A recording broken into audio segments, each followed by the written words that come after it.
इस कहानी के लेखिका हैं दीप्ति थानेकर। चेतन एक प्रसिद्ध लेखक था। उसकी कलम से अनेक मनमोहक कहानियों का जन्म हुआ था, लेकिन इन दिनों वो एक अजीब मुसीबत से जूझ रहा था।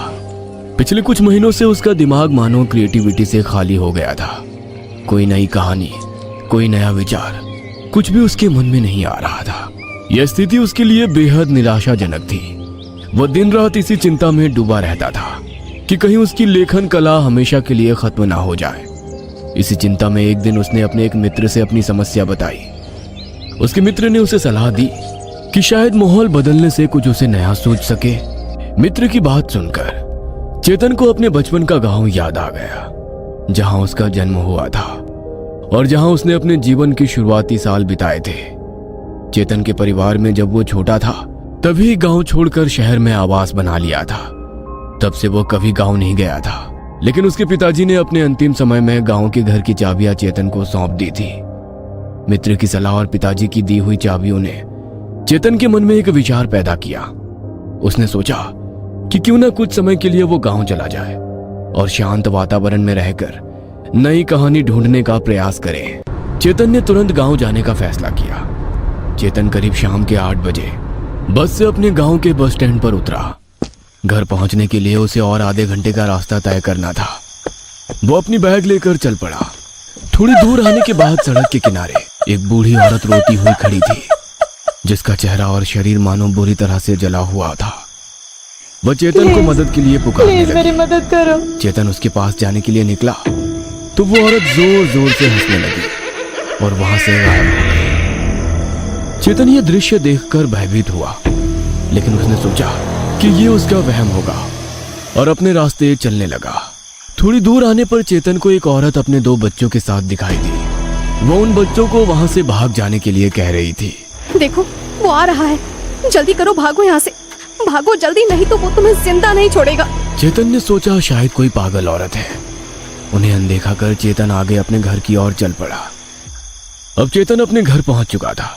घर अब पहले जैसा नहीं रहा था, बहुत पुराना हो चुका था, मानो जैसे खंडहर हो। चेतन ने मन ही मन सोचा कि अब बहुत काम करना पड़ेगा। सामान रखकर घर के पहले सफाई करनी पड़ेगी। चेतन ये सोच ही रहा था कि उसकी नजर घर के पास बैठे एक आदमी पर गई। वह बहुत परेशान दिख रहा था। चेतन ने उसकी तरफ जाकर देखा तो उसके शरीर पर कुछ जलने के निशान भी नजर आ रहे थे। चेतन ने उस आदमी से पूछा, तुम कौन हो भाई, और यहाँ क्या कर रहे हो? उस आदमी ने चेतन की ओर देखते हुए कहा, मैं बहुत परेशान हूँ मालिक, मैंने खाना भी नहीं खाया है। अगर आप मेरी कुछ मदद कर दें तो बड़ी मेहरबानी होगी। ऐसा कहकर उसने चेतन के पैर पकड़ लिए। चेतन ने उसे उठाया और कहा, अरे मैं तो इस गांव में अभी अभी आया हूँ, मैं क्या तुम्हारी मदद कर सकता हूँ? हाँ, मगर तुम ये घर साफ करने में मेरी मदद कर दो तो मैं तुम्हें कुछ पैसे जरूर दूंगा। उस आदमी ने थोड़ी देर सोच के कहा, मालिक, मेरा नाम भैरू है, मेरा कोई घर नहीं है।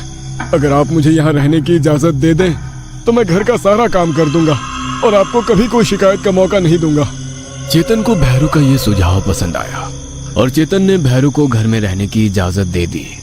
घर की सफाई करते करते रात बहुत हो चुकी थी। दिन भर की यात्रा और घर की सफाई करके चेतन बहुत थक गया था।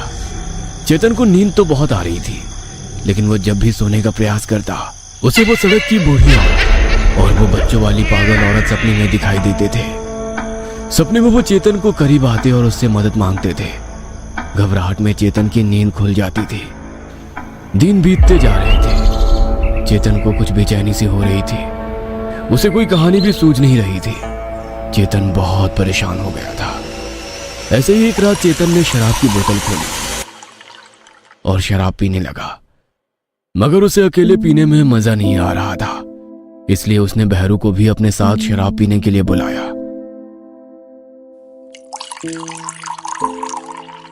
चेतन को देखकर भैरू ने पूछा, मालिक, आप कुछ परेशान लग रहे हैं, क्या बात है? क्या मैं आपकी कोई मदद कर सकता हूँ? तुम मेरी क्या मदद करोगे भैरू? यहां मैं अपनी खुद मदद नहीं कर पा रहा हूं। फिर भी मालिक, बता कर तो देखिए, शायद मैं आपके कुछ काम आ सकूं। भैरू, मैं एक लेखक हूं। बहुत महीने हुए मुझे कोई भी अच्छी कहानी सूझ नहीं रही, इसलिए मैं यहाँ आया हूँ कि यहाँ आकर शायद कोई अच्छी कहानी सूझ जाए। मगर यहाँ भी वही हाल है। मालिक, मैं आपको मेरी कहानी सुनाऊं, शायद आपको कुछ मदद मिले। तुम्हारी कहानी? नहीं भैरू, मुझे ऐसी कोई भी बनाई हुई कहानी नहीं चाहिए। कुछ ओरिजिनल हो तो मजा आ जाए। बनाई हुई नहीं मालिक, ये मेरी अपनी कहानी है। तुम्हारी कहानी? ऐसी क्या खास बात है तुम्हारी कहानी में? मालिक, सुनने के बाद आप ही फैसला कीजिए खास है कि नहीं। चेतन ने सोचा, चलो कुछ नहीं तो टाइम पास तो हो ही जाएगा। अच्छा ठीक है, चलो सुनाओ तुम्हारी कहानी। मालिक, मेरी इस कहानी में 3 एकड़ जमीन थी। जमीन में सोने की तरह अनाज उगता था।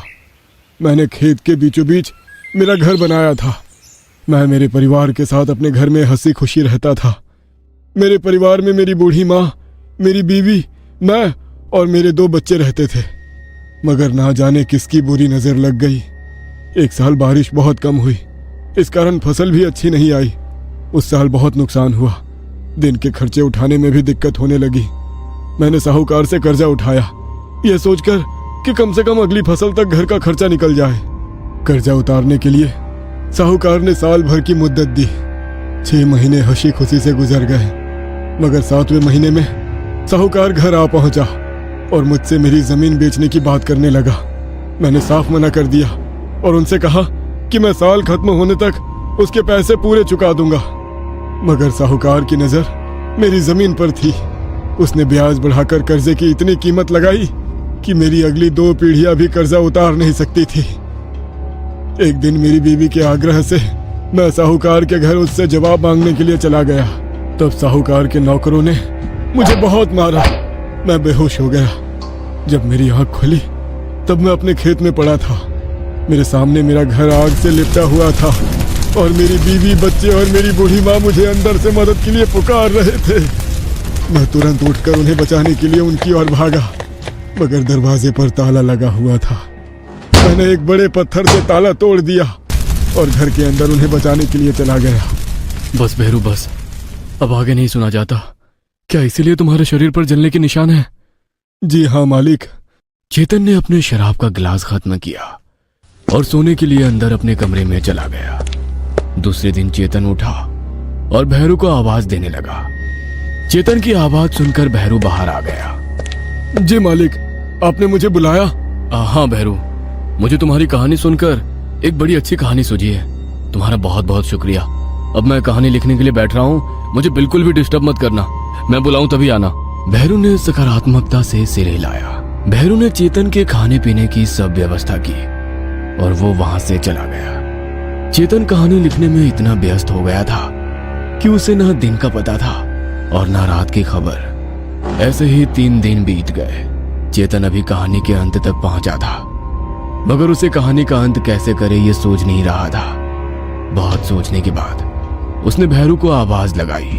अब भैरू, मुझे कहानी का अंत सूझ नहीं रहा है। तुम बताओ, तुमने अपने परिवार को कैसे बचाया और उसके बाद तुम लोगों ने क्या क्या किया? मालिक, मैं तो बता रहा था मगर आपने ही मुझे रोक दिया। हाँ भैरू सॉरी, मगर मैं अब सुनना चाहता हूँ कि आगे क्या हुआ।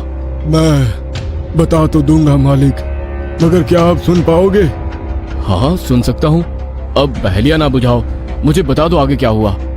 मैं ताला तोड़कर घर के अंदर चला गया। मुझे देखकर सब लोग मुझसे लिपट गए। उन सबको लेकर मैं बाहर निकल ही रहा था कि घर के बाहर साहूकार खड़ा दिखाई दिया। उसने दरवाजा बाहर से बंद कर दिया। हम सब अंदर से मदद के लिए चीखते चिल्लाते रहे, मगर उसे हम पर दया नहीं आई और हम सब आग में जलकर भस्म हो गए। जलकर भस्म हो गए? ये क्या बोल रहे हो? अगर तुम उस आग में जलकर मर गए हो तो मेरे सामने कैसे खड़े हो? मालिक, सिर्फ मैं ही नहीं, मेरा पूरा परिवार यहाँ है। वो देखो। इतना बोलकर भैरू जोर जोर से हंसने लगा। चेतन ने नजर घुमाई तो वो सब लोग वही थे जो उसके सपने में उसे दिखाई दे रहे थे। चेतन बहुत घबरा गया और वो घर से बाहर भागने लगा। इतने में घर के सभी दरवाजे अपने आप बंद हो गए। चेतन ने मदद के लिए खिड़की खोली तो भैरू उसके परिवार के साथ बाहर खड़ा हुआ हंस रहा था। चेतन रोते हुए डरकर भैरू से बोला, भैरू प्लीज प्लीज मुझे जाने दो। मेरी क्या गलती है? मैंने तुम्हारा क्या बिगाड़ा है? प्लीज मुझे जाने दो। मालिक, मैंने जो आपको अपनी कहानी सुनाई उसकी साहूकार आपके दादाजी थे, और ये जमीन जिस पर ये घर बना है वो मेरी है।